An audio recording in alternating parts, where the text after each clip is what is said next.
Good afternoon, my name is Siyabonga. It's a Zulu name, it means thank you, but you guys can call me Sia. We are going to be doing a bike tour here at Lebos, Soweto Backpackers. So yeah, welcome to Soweto guys, I'll show you my township today. Fresh kills, fresh kills.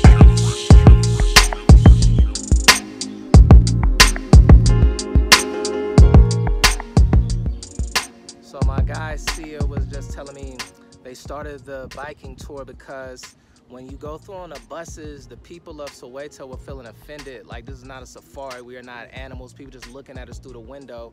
So it's more personable when you get on a bike and actually stop and see the people, etc. Right? Did I get it? Yeah, you get to also interact more with the local. So we gon' listen, man. We gonna get up in there. Not just the touristy parts. We gonna keep it real, the real Soweto.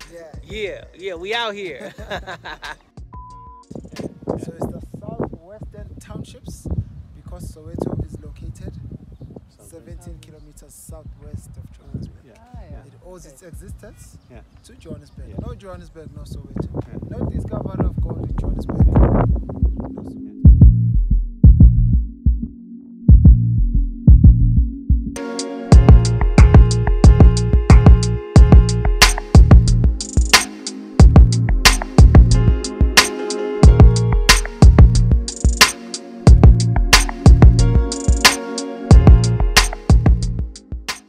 This whole community was for men only, no women were allowed.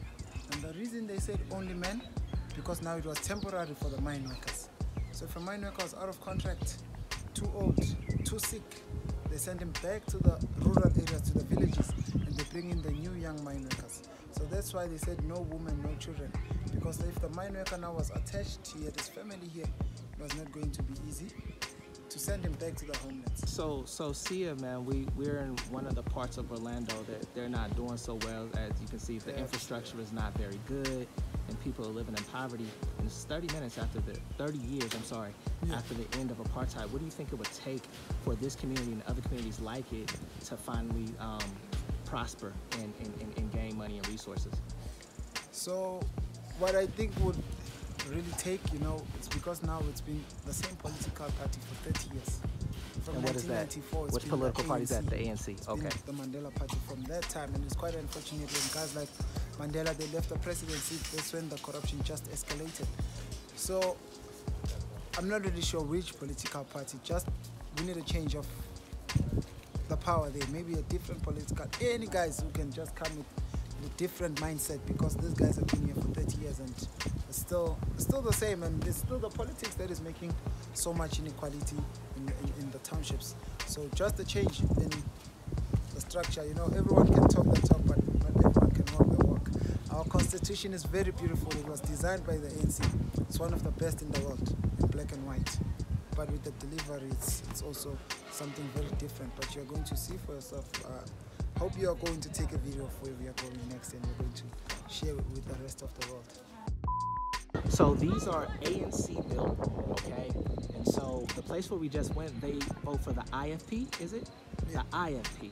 So basically, these homes, these beautiful homes, were built 10 years ago, but the people didn't vote right. The people didn't vote ANC. And so basically they are empty. They are gated around and they are still empty because the people didn't vote right. That gives you a sense of the political tension, the rivalry, the foolishness, and how it's basically just making the situation a lot worse, and the people are living in situations they don't necessarily have to. Did I get it? Is there anything I missed on that? Yeah, that's true. That's just yeah, it's kind of sad. It's just the politics. It's not the rent. Everyone would like to live here. Everyone would make means to afford the rent. It's not that much. It's 800 rands per month. It's just the politics. Politics. Yeah. Wow. 15,000 school children came out in numbers protesting from deep Soweto, collecting each and every high school. But the young ones of primary, they just got sucked into the atmosphere. So the students wanted to go to the stadium in Orlando. When they get there, they'll listen to their student leaders read out their memorandum and later go to the Department of Education to submit their memorandum. But as they got to this corner over here, they took a right. The next corner over there, is what today we know as the confrontational corner. This way they were confronted by policemen with dogs and guns. They said to the children, go back home or go back to school. But the children kept on protesting. So the police started to unleash the police dogs. When they unleashed the police dogs, children started to pick up stones. They were hitting the dogs.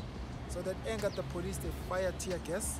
After the tear gas, they started to open live ammunition on the young ones. By the end of the day, June 16, 1976, over 40 students were shot and killed.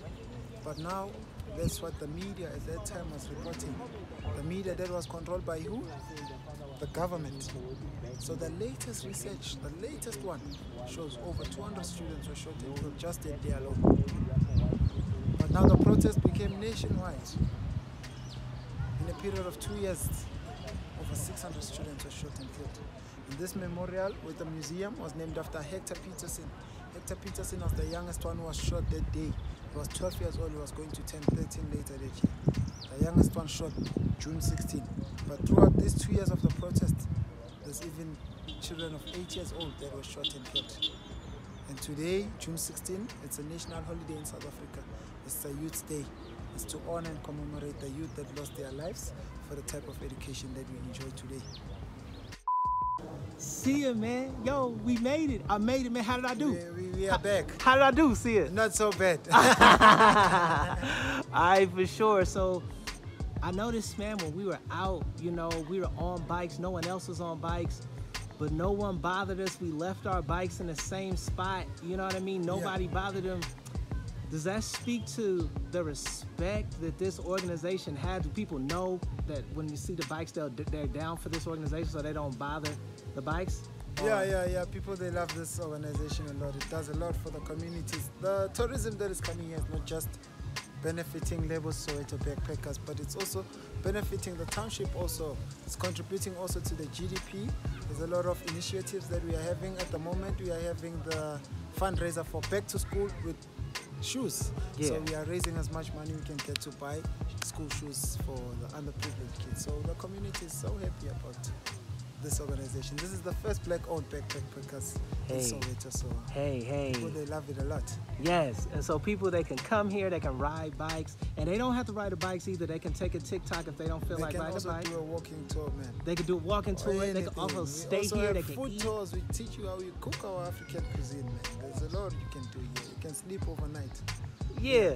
So see, if somebody wants to be down, how do they go about being down? How do they reach the backpackers here? Yeah, you can catch us through our website, Lebos Soweto Backpackers, and that's where you can book your tours. You can also book your stay over here. There's also a campsite on the other side. You can also come and camp with us.